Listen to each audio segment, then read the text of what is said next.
Bonjour Thomas. Bonjour Laetitia. Ce matin, on va vous parler du nouveau module KPI avec la version automne 2015. Donc vous allez voir, il a été pas mal relooké et plein de nouvelles fonctionnalités ont été ajoutées. On a publié 2 articles dans le blog dernièrement qui étaient le top 10 des fonctionnalités KPI. Donc ce qu'on vous propose de faire ce matin, c'est de vous montrer en live ce que ça donne dans l'appli. Donc Thomas, est-ce que tu peux nous dire ce qu'il y a de neuf sur ce nouveau module KPI?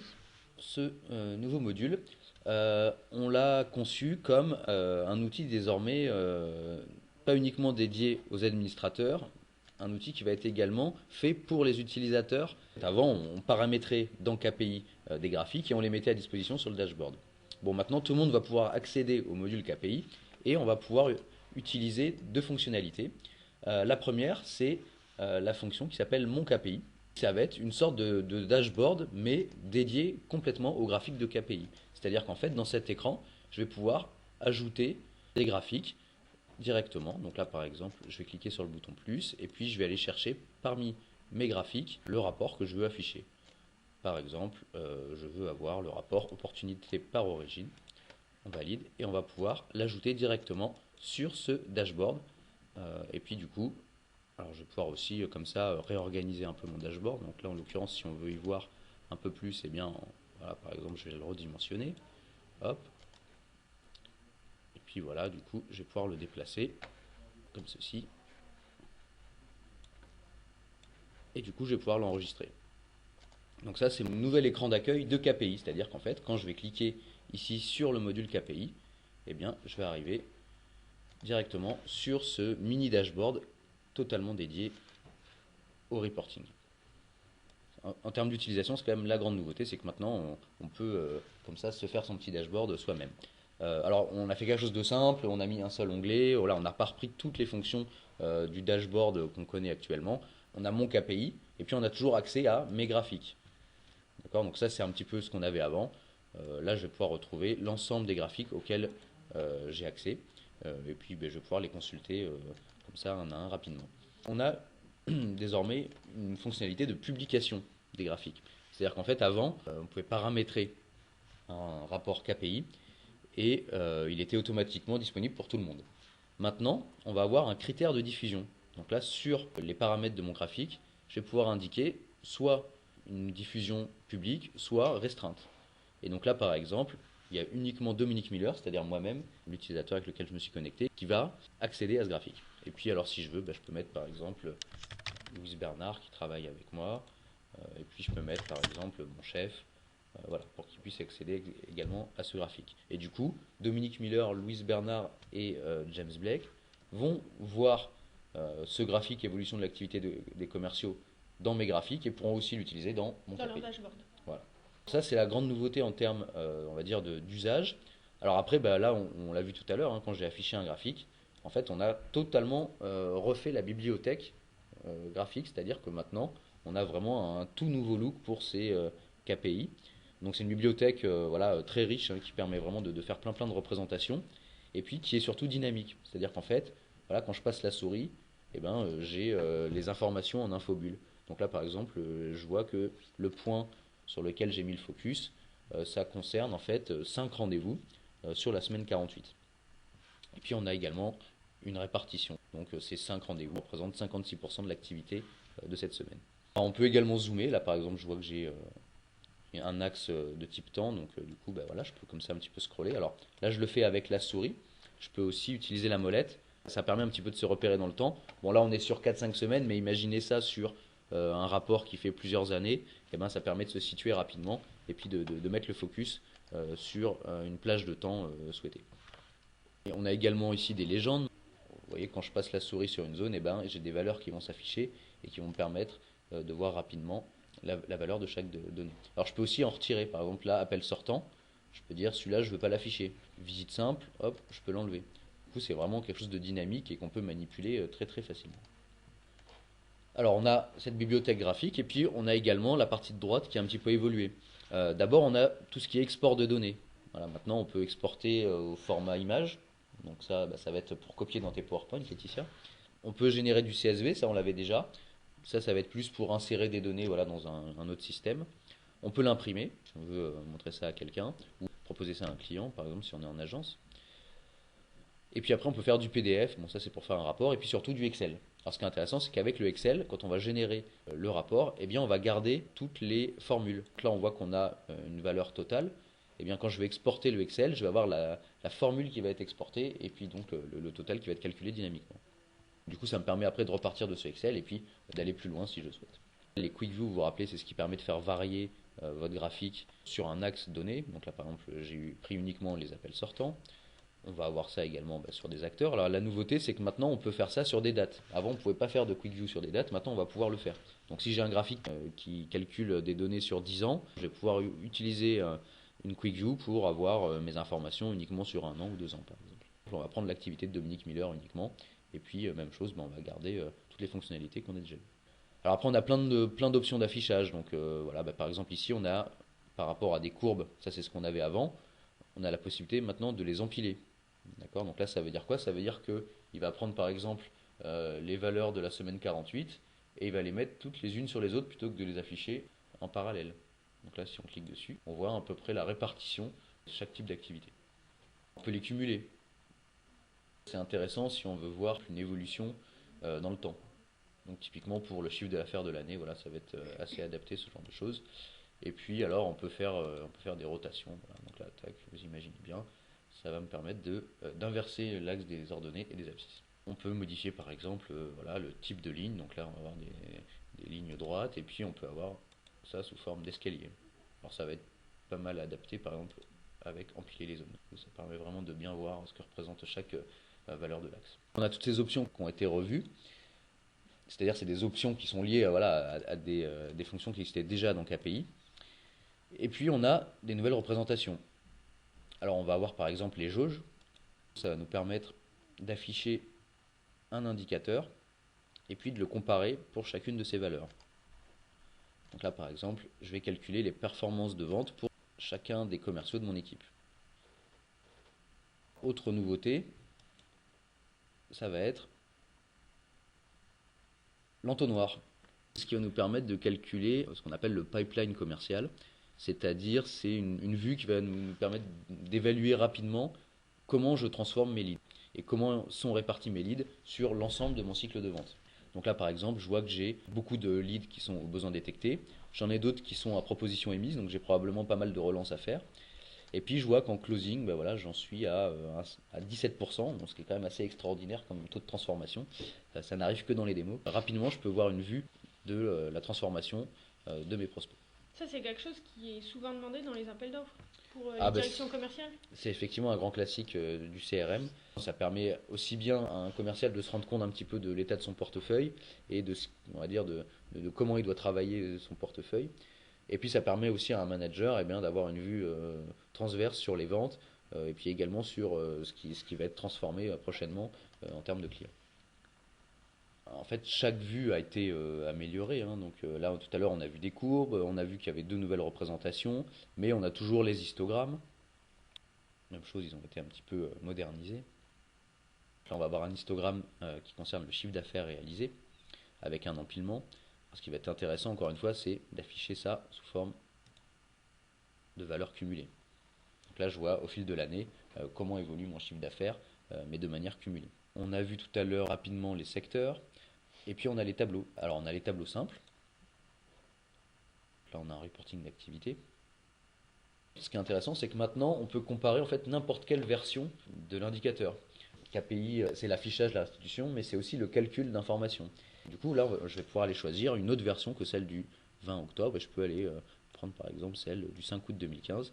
Dynamiquement, là, il va me faire une comparaison de l'état de ma base du 26 novembre, qui est considérée comme la valeur courante, avec une valeur précédente que j'ai choisie au 5 août 2015.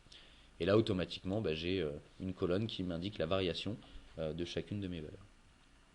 Je peux trier par exemple pour voir la semaine où j'ai eu le plus d'activité. Et puis on va avoir toujours un total et une moyenne qui vont être calculés avec la possibilité de faire un affichage dynamique. Alors ça se passe en bas à droite, mise en forme conditionnelle. C'est un petit peu ce qu'on a dans Excel. Par exemple, je vais dire que tout ce qui est entre 0 et 2, je vais afficher en rouge. Et puis en jaune, on va mettre tout ce qui est entre 3 et 20. Et puis au-delà de 21, bah, ça va s'afficher en vert. Comme ça, je peux un petit peu jouer sur la mise en page de mes cellules.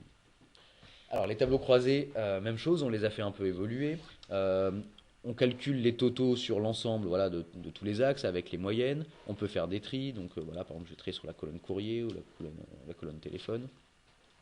Et puis on va toujours retrouver aussi ces conditions de mise en valeur.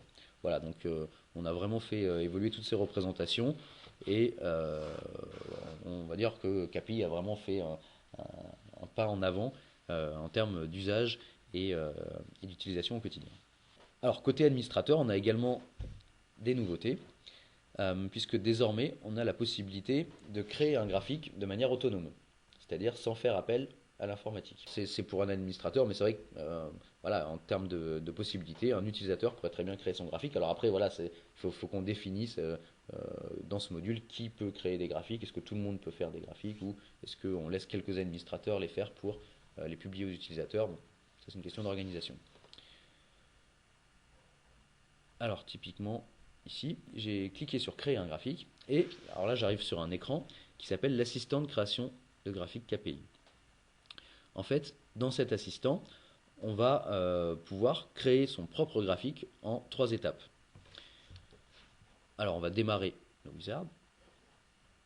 Première chose, on va sélectionner un objet. Donc ça, l'objet, ça va être la table sur laquelle je vais vouloir compter. Donc ça peut être des clients, ça peut être des interactions, ça peut être des demandes ou par exemple des opportunités.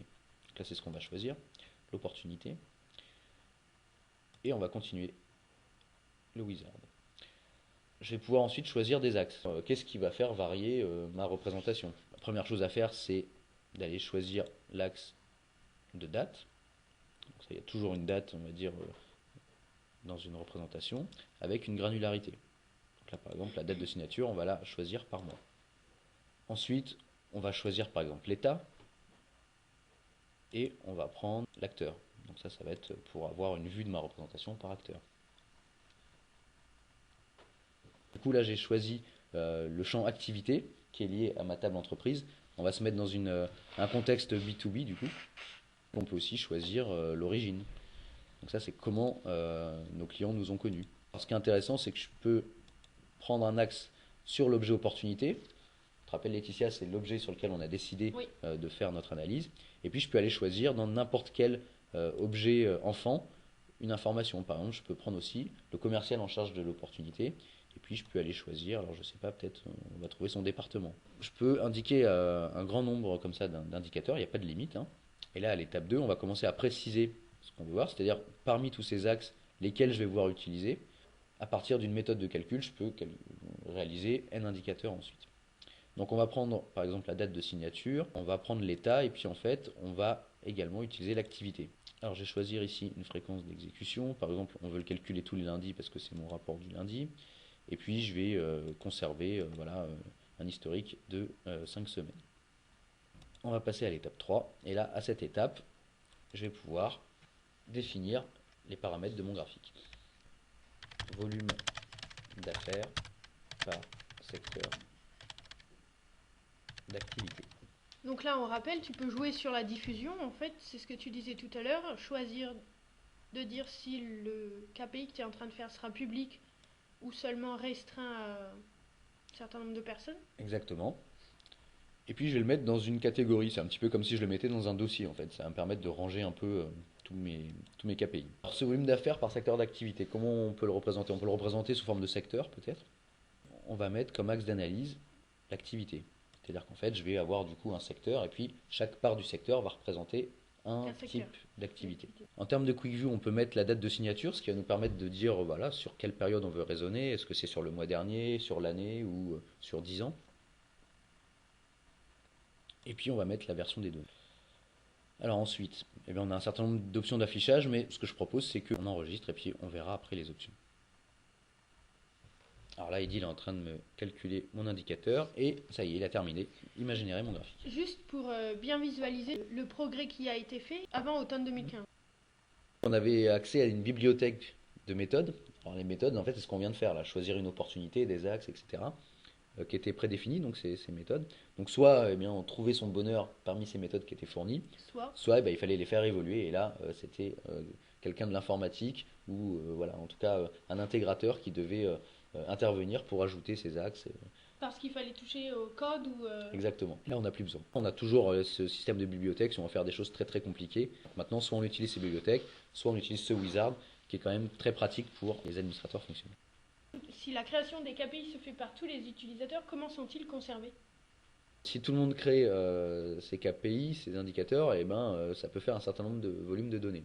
Donc nous, ce qu'on préconise dans ce cas-là, c'est que pour les utilisateurs, on définisse une durée de conservation des indicateurs qui soit de 1. C'est-à-dire que voilà, en fait, on recalcule à chaque fois un nouvel indicateur, mais on ne garde pas forcément l'historique dans une optique d'alléger un peu la base. Maintenant, voilà, l'idée c'est effectivement, je pense que ce serait plutôt d'avoir quelqu'un qui rassemble un petit peu tous les besoins KPI et puis qui produise des rapports pour les utilisateurs, ou en tout cas qu'on ait un certain nombre d'utilisateurs clés qui puissent produire des KPI et d'autres qui ne fassent que les consommer. À mon avis, c'est plutôt ça la bonne démarche. Est-ce que cela implique que tous les utilisateurs visualisent tous les graphiques? Donc ça c'est ce qu'on a vu tout à l'heure, on peut jouer sur le niveau de diffusion des graphiques. Exactement. Et je pense que ça peut être une bonne idée justement de restreindre les graphiques parce qu'il peut y en avoir beaucoup après et puis voilà, ça peut être une manière un petit peu d'organiser tous ces graphiques que de dire je le restreins à mon équipe ou je le rends public. Typiquement, on pourrait très bien dire par exemple que le marketing et l'administrateur fonctionnel fassent des rapports publics qui intéressent tout le monde et puis après bah, les managers puissent faire des rapports restreints en fonction de leur activité. Alors, donc là on est d'accord, on n'y voit rien. Ce qu'on va pouvoir faire, c'est utiliser cette option grouper les moins 2 qui va nous permettre justement de regrouper toutes les valeurs qui sont vraiment Toutes les très petites valeurs, petites. c'est Voilà. ça? Et on espère on y verra un peu mieux. Donc là, Ah, déjà là c'est plus clair. j'ai mis 3%, déjà on y voit un peu mieux.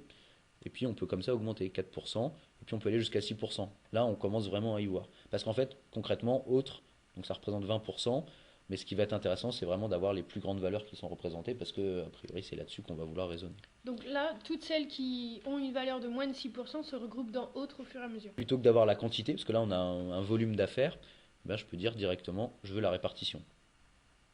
Puisque là, a priori, sur un secteur, très souvent, on veut parler de répartition. Je peux aussi dire, en fait, l'hôtellerie, c'est bien, mais ça ne m'intéresse pas. Du coup, je l'enlève. Si vraiment je veux voir toutes les petites valeurs, ben, je peux comme ça aller les explorer et puis avoir quelque chose de dynamique. Ok. Ok. Et puis alors, voilà, petite cerise sur le gâteau. Donc on peut faire ces beignets ou donuts. C'est une manière moderne de représenter les secteurs. Ça peut donner une petite touche graphique. Et puis on a ce filtre par date. Effectivement, ça c'est quelque chose qui n'existait pas avant. Mais si par exemple je veux me concentrer uniquement sur l'année 2015, eh bien, je vais pouvoir dire je veux mes données sur octobre 2015. Voilà, donc là on va se concentrer sur le dernier trimestre. Voilà, donc, du coup j'ai mon graphique qui s'est mis à jour en fonction des dates que j'ai indiquées. Autre nouveauté aussi, depuis le dashboard principal, en fait, on a des nouvelles options qui sont en lien avec KPI. On va enlever tout ça, hop, et on va refaire un dashboard tout propre. Et là, du coup, on va pouvoir avoir ici la possibilité d'ajouter un graphique. D'accord. Et à partir de là, eh ben, je vais pouvoir aller chercher comme ça une représentation. Donc par exemple, je vais prendre l'évolution du nombre de demandes et puis je vais l'ajouter. C'est-à-dire que ça, en fait, maintenant, c'est vraiment automatique. Là, j'accède vraiment à tous les KPI auxquels j'ai droit et je peux les ajouter directement sur mon dashboard principal. C'est surtout un gain pour l'administrateur parce qu'en fait, ça, on pouvait déjà le faire avant, mais alors il fallait passer par une table de référence, ajouter une entrée, alors que là, typiquement, le KPI qu'on a fait tout à l'heure, l'évolution du chiffre d'affaires par activité, eh ben, j'aurais pu directement l'ajouter sur mon dashboard. Et là, sans faire appel à personne de l'informatique. Et puis alors on en a profité pour ajouter aussi un petit bonus. On a une nouvelle entrée qui s'appelle ajouter une liste personnalisée. C'est les listes que chaque utilisateur peut définir lui-même à partir des listes administrateurs. Par exemple ici Dominique Miller s'est fait une liste mes prospects et donc il va pouvoir hop, l'ajouter directement sur son panneau d'accueil. Voilà, donc là automatiquement je vais retrouver ici la liste de mes prospects. Alors il n'y en a pas beaucoup malheureusement, Dominique Miller, c'est un petit peu dur en ce moment, mais voilà, bon, c'est une base de démo, vous l'avez compris, et puis je peux même comme ça ajouter mes critères pour faire des recherches directement sur mon panneau d'accueil. Ça sera peut-être plus visible comme ça. Oui, c'est plus joli. Oui. Donc là, voilà, vous l'avez compris, maintenant on peut ajouter des listes directement sur son portail d'accueil, encore une fois de manière autonome, et ça uniquement avec des accès utilisateurs. Ça vient de KPI ou c'est un Alors, petit bonus du webinaire? c'est un petit bonus du webinar, c'est aussi un petit bonus, voilà, c'est une évolution qu'on avait en tête et on a profité des quelques évolutions qu'on a faites sur le dashboard pour ajouter cette fonctionnalité, voilà, qui nous a été pas mal demandée en fait. Ok. On vous remercie d'avoir été présent ce matin. Alors, on se rend compte que les webinaires rencontrent de plus en plus de succès, donc ça nous fait plaisir. Écoutez, il nous reste à vous souhaiter une excellente journée à tous. Bonne journée à vous.